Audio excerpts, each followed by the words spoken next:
الرجیم بسم اللہ الرحمن الرحیم یا ایہا الذین آمنوا لا تبطلوا صدقاتکم بالمن والأذى صدق اللہ العظیم۔ یا ایہا الذین آمنوا کا درس جاری ہے۔ آپ حضرات کے سامنے کل کے درس میں صدقہ کرنے کی فضیلت اور صدقہ کرنے کا طریقہ ذکر کیا تھا، لیکن صدقہ کی قبولیت کی 3 شرطیں ہیں، 2 ظاہری شرط ہیں اور ایک باطنی شرط ہے۔ ظاہری شرط یہ ہے کہ اللہ تعالیٰ ارشاد فرماتے ہیں بالمن والاذی، صدقہ کر کے کسی پر نیکی کر کے اس پر احسان نہ جتلائیں اور دوسرا اس کو تکلیف بھی نہ پہنچائیں۔ اگر صدقہ کر کے نیکی کر کے اس پر احسان جتلا دیا یا اس کو کوئی تکلیف پہنچا دی تو اس طرح بندے کا اجر و ثواب ختم ہو جاتا ہے۔ اور دوسرا فرمایا باطنی شرط یہ ہے کہ صدقہ صرف اللہ کی رضا کے لیے دیا جائے۔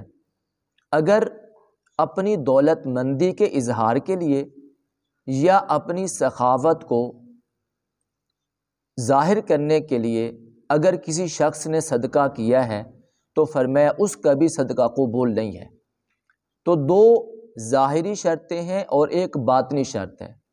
2 ظاہری شرطوں میں سے ایک شرط پر آج ہم درس دیں گے، وہ یہ ہے کہ نیکی کر کے احسان نہیں جتلانا چاہیے۔ اگر نیکی کر کے احسان جتلایا گیا تو وہ نیکی ختم ہو جائے گی، اس پر بندے کو کوئی اجر و ثواب نہیں ملے گا۔ احسان جتلانے سے اجر و ثواب کیوں ختم ہو جاتا ہے؟ علماء کرام نے فرمایا اس کی 2 وجہ ہیں۔ پہلی وجہ یہ ہے کہ احسان جتلانے والا خود اپنے آپ کو اپنے آپ کے بارے میں اظہار کر رہا ہے کہ میں ہی اس آدمی کی مدد کرنے والا ہوں، میں ہی اس کی خدمت کرنے والا ہوں، جبکہ اللہ تعالیٰ کا قانون ہے اللہ تعالیٰ اپنے بندوں کی خود مدد کرتا ہے اور وہ کمزوروں اور ضعیفوں کی وجہ سے رزق دیتے ہیں اور مال عطا کرتے ہیں۔ حضرت مصعب بن سعید رضی اللہ تعالیٰ عنہ فرماتے ہیں میرے والد حضرت سعد رضی اللہ تعالی عنہ ایک مرتبہ کہنے لگے میری فضیلت میرے مال و دولت کی وجہ سے ہے۔ آپ صلی اللہ علیہ وسلم نے فرمایا تمہاری فضیلت مال و دولت کی وجہ سے نہیں ہے، اللہ تعالیٰ مال و دولت دیتا ہی کمزوروں کی وجہ سے ہے، ضعیفوں کی وجہ سے ہے، تمہیں تو ایک ذریعہ بنا دیا ہے۔ اگر بندہ کمزوروں اور ضعیفوں کی مدد نہ کرے تو اللہ تعالیٰ بھی اپنے بندے کی مدد نہ کرے۔ ایسا بھی تو ہو سکتا ہے کہ یہ خود اس کی جگہ ہوتا اور وہ اس کی مدد کرنے والا ہوتا۔ تو احسان جتلانے والا اپنے آپ کی بڑائی ظاہر کرتا ہے کہ میں مدد کرنے والا ہوں، میں خدمت کرنے والا ہوں، تو حالانکہ اللہ تعالیٰ کمزوروں اور ضعیفوں کی وجہ سے مدد کرتے ہیں، مال و دولت عطا فرماتے ہیں۔ حضرت ابو دردہ رضی اللہ تعالیٰ عنہ سے روایت ہے سرکار دو عالم صلی اللہ علیہ وسلم نے ارشاد فرمایا مجھے ہمیشہ مسکینوں میں، ضعیفوں میں اور کمزوروں میں تلاش کیا کرو۔ صحابہ اکرام نے عرض کی اللہ کے رسول اس کی کیا وجہ؟ فرمایا اللہ مسکینوں، کمزوروں اور ضعیفوں کی وجہ سے رزق عطا فرماتے ہیں۔ تو احسان جتلا کر بندہ اپنی نیکی کو ختم کر دیتا ہے، اپنے اجر و ثواب کو ختم کر دیتا ہے۔ اس لیے حدیث پاک میں آتا ہے آپ صلی اللہ علیہ وسلم نے ارشاد فرمایا احسان نہیں جتلانا چاہیے۔ اور قرآن کریم میں بھی اللہ تعالیٰ نے فرمایا یا ایھا الذین آمنوا لا تبطلوا صدقاتکم، اپنی خیراتوں کو، اپنے صدقات کو احسان جتلا کر باطل نہ کرو، ضائع نہ کرو۔ حدیث پاک میں سرکار دو عالم صلی اللہ علیہ وسلم سے ارشاد ہے کہ آپ صلی اللہ علیہ وسلم نے ارشاد فرمایا قیامت کے دن 3 آدمی جنت میں داخل نہیں ہوں گے۔ آپ صلی اللہ علیہ وسلم نے ارشاد فرمایا ان میں سے پہلا انسان جو جنت میں داخل نہیں ہوگا، فرمایا وہ ماں باپ کا نافرمان ہے۔ جو ہمیشہ ماں باپ کی نافرمانی کرتا رہا اور اسی حالت میں دنیا سے رخصت ہو گیا، پیارے آقا ارشاد فرماتے ہیں ایسا شخص جنت میں داخل نہیں ہوگا۔ اور دوسرا فرمایا ایسا آدمی جو ہمیشہ شراب پیتا رہا اور اسی حالت میں اس کی وفات ہو گئی، وہ بھی فرمایا جنت میں داخل نہیں ہوگا۔ اور تیسرا شخص آپ صلی اللہ علیہ وسلم نے ارشاد فرمایا نیکی کر کے احسان جتلانے والا، ایسا شخص بھی جنت میں داخل نہیں ہوگا۔ اور ایک حدیث پاک میں سرکار دو عالم صلی اللہ علیہ وسلم نے ارشاد فرمایا 3 آدمی ایسے ہیں کہ جن کو اللہ تعالیٰ قیامت کے دن پاک نہیں کریں گے، ان کے گناہوں کو معاف نہیں کریں گے اور ان کی طرف نظر رحمت اور نظر شفقت سے بھی نہیں دیکھیں گے۔ ان میں سے فرمایا پہلا وہ شخص ہے جو قسم کھا کر اپنے مال کو بیچتا ہے۔ جب عصر کا وقت ہو جاتا ہے، مال کم پڑا ہوتا ہے، مال زیادہ ہوتا ہے اور اس کو بیچنا ہوتا ہے، تو لوگوں کی عادت بن جاتی ہے کہ وہ مال کو بیچتے وقت قسم اٹھاتے ہیں تاکہ ہمارا مال بک جائے۔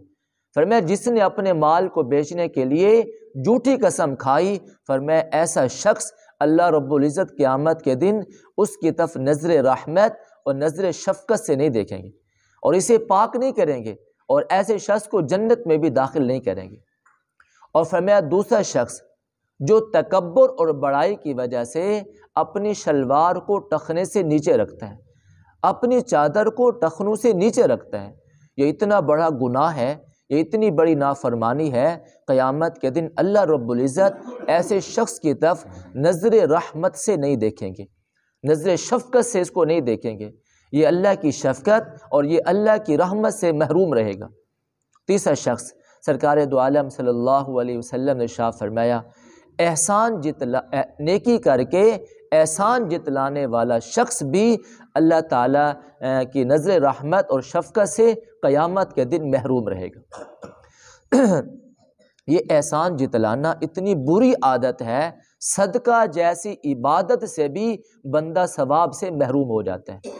صدقہ بہت بڑی عبادت ہے، لیکن نیکی کر کے اس پر احسان جتلانے والے کو قیامت کے دن کوئی اجر و ثواب نہیں ملے گا۔ اور دنیا میں جو صدقات اور خیرات سے بندے کو فوائد ملنے ہوتے ہیں، برکات نصیب ہوتے ہیں، بندہ ان برکات سے اور ان فوائد سے محروم ہو جاتا ہے۔ تو جو بندہ چاہتا ہے صدقات اور خیراتوں سے مجھے فائدہ پہنچے، مجھے برکات نصیب ہوں، وہ نیکی کر کے کسی پر احسان نہ جتلائے۔ اور اسی طرح اگر وہ یہ چاہتا ہے کہ اسے قیامت کے دن اس نیکی سے اور اس صدقہ اور خیرات سے اللہ تعالیٰ اجر و ثواب عطا کریں، اللہ اس کو محروم نہ کرے، تو نیکی کر کے احسان نہیں جتلانا چاہیے۔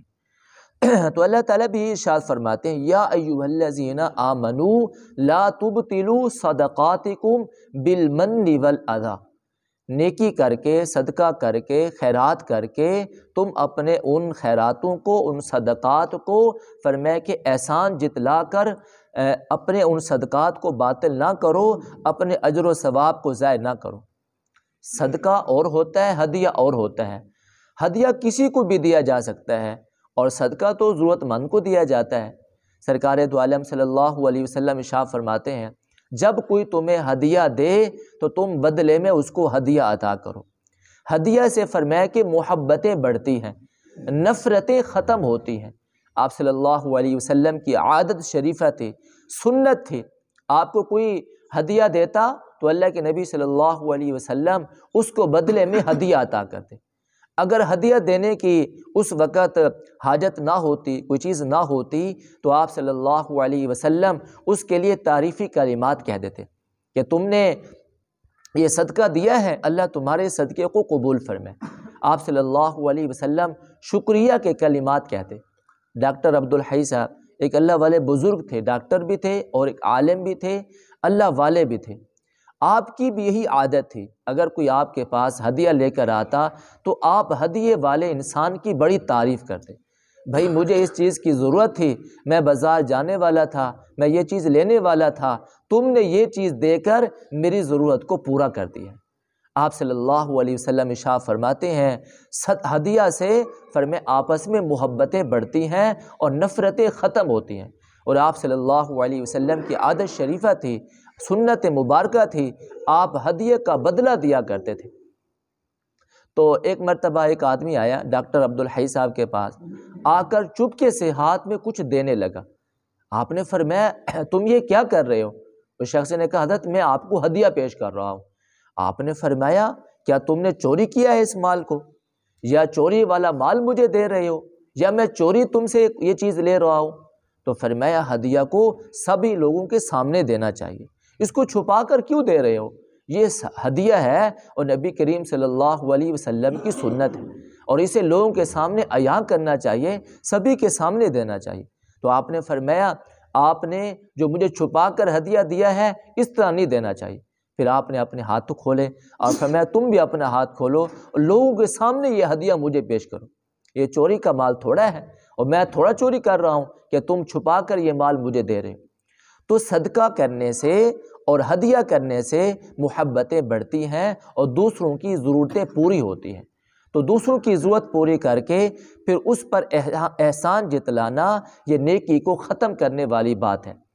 فرمایا جب بندہ کسی پر احسان جتلاتا ہے تو فرمایا اس پر ایک ایسا زبانی تیر لگتا ہے کہ اس کی خودی، اس کے جذبات اور اس کے احساسات ختم ہو جاتے ہیں، وہ لوگوں کے سامنے نکلنے کے قابل نہیں ہوتا، دوستوں کی محفل میں بیٹھنے کے قابل نہیں ہوتا۔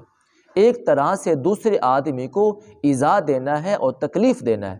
اس لیے اللہ تعالیٰ نے ارشاد فرمایا یا ایھا الذین آمنوا لا تبطلوا صدقاتکم بالمن والاذی، صدقات کو احسان جتلا کر ضائع مت کرو، اپنے اجر و ثواب کو ضائع مت کرو۔ ڈاکٹر عبدالحی صاحب فرماتے ہیں جب بندہ کوئی پریشان ہو تو سرکار دو عالم صلی اللہ علیہ وسلم پر درود پاک پڑھے۔ یہ درود پاک آپ صلی اللہ علیہ وسلم کی خدمت میں پیش کیا جاتا ہے، اور آپ صلی اللہ علیہ وسلم کی دنیا میں عادت تھی جب کوئی آپ کو ہدیہ پیش کرتا آپ بدلے میں ہدیہ پیش کرتے۔ تو آپ نے فرمایا جب بندہ اللہ کے نبی صلی اللہ علیہ وسلم پر درود پڑھے گا اور یہ درود اللہ کے نبی کی خدمت میں پہنچایا جائے گا تو دنیا میں جیسے آپ کی عادت مبارکہ تھی، آپ ہدیہ کا بدلہ ہدیہ دیا کرتے تھے، فرمایا آپ دنیا سے جانے کے بعد بھی جب آپ کی خدمت میں درود پاک پہنچے گا تو آپ ہدیہ پیش کریں گے، اور آپ کا ہدیہ دعا ہوگا۔ آپ اللہ تعالیٰ کے حضور دعا کریں گے، بولا یہ میرا امتی پریشان ہے، غم زدہ ہے اور مصائب میں گھرا ہوا ہے، اس کے غموں کو، اس کی تکلیفوں کو اور اس کے مصائب کو دور کر دیں۔ تو فرمایا اللہ تعالیٰ نے یا ایھا الذین آمنوا لا تبطلوا صدقاتکم بالمن والاذی، اپنے صدقات کو احسان جتلا کر ضائع نہ کریں، باطل نہ کریں۔ دعا ہے اللہ تعالیٰ سے اللہ تعالیٰ ہمیں اس احسان جتلانے والی بری عادت سے ہمیں بچائے، بلکہ احسان کا بدلہ احسان کے ساتھ دینے کی ہمیں توفیق عطا فرمائے۔